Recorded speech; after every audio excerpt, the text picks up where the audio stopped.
All right, so the Padres, they knock off the Rockies in the series opener. Yu Darvish, he gave up 4 earned runs, but he pitched good most of the outing. It was kind of bizarre that the umpires kept checking him when his spin rates were pretty much the same that they've been this year, the average spin rate, so that was weird. But he gets through it. I know at the end there, I think Bomel probably left him in a little bit too long, but they had the big lead, so there was a reason to. You don't know what's going to happen later in the series, right? With Weathers going and Snell. So I was okay with, I understood why Darvish was left in there. And the Padres, they kept adding on. And right out of the gates, Manny with the home run, right? Grish homered, Tatis homered, Dixon homered, Gary Sanchez homered. I was about to forget about him. So Sanchez now, by the way, he has the same amount of home runs as Austin Nola does since the start of 2022 in a Padres uniform. 5 home runs for Gary in 10 games. Austin Nola has much more than 100. I forget the exact number of games that I tweeted out today. But yeah, so a lot of power coming from that catching position. And we know, obviously, Gary, he is the starting catcher. Jake Cronenworth was a very positive sign that I saw today. I mean, bogey return, that was great. I think he got a hit right his first at-bat. He should have been busting out of the box, probably should have been at third.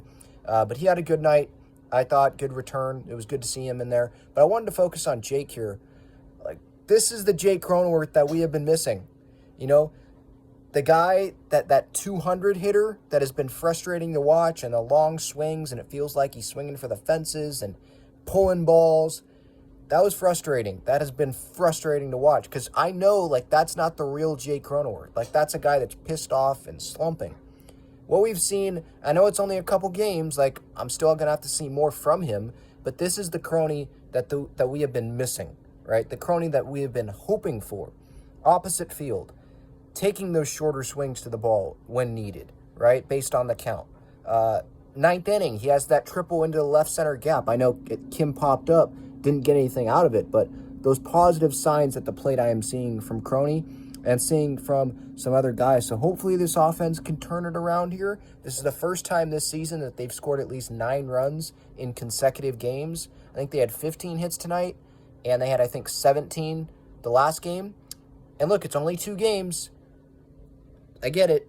Like, if you want to be Debbie Downer, okay, I understand. But it's good signs. Now, they're going to have to continue it, right? Obviously. Like I've said after every win for like the last 2 weeks, it feels like. They're going to have to continue it. Can they win 3 in a row now? Can they have another big day tomorrow with, I think, Weathers on the mound, right? You would think they're going to have a big day, but who knows? Today, I mean, they hit a bunch of home runs, but then they had to keep adding on because the Rockies ended up scoring 6 runs tonight, you know? But Nick, yeah, he gave up, that 2-run home run? Gave up some runs there.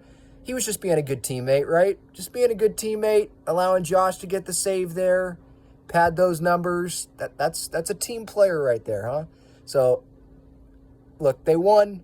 With Colorado, I don't want to go criticizing a bunch of pitchers, you know, if I don't have to, because it is Colorado. I just, you know, in these Colorado series, my focus is on the offense. Like, even when the offense is going well, like, the focus is on them because the pitching, I mean, who knows what the heck could happen, right? And Austin Gomber started for the Rockies tonight. The Rockies really gave up Nolan Arenado, and Austin Gomber was one of the key pieces they got back in that deal. That's like their Austin Nola trade.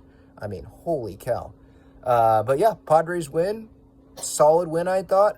And moving on to the last 2 games of the series, both are a little bit after noon Pacific time. So there we go. It was good to see Bogey back, that's for sure.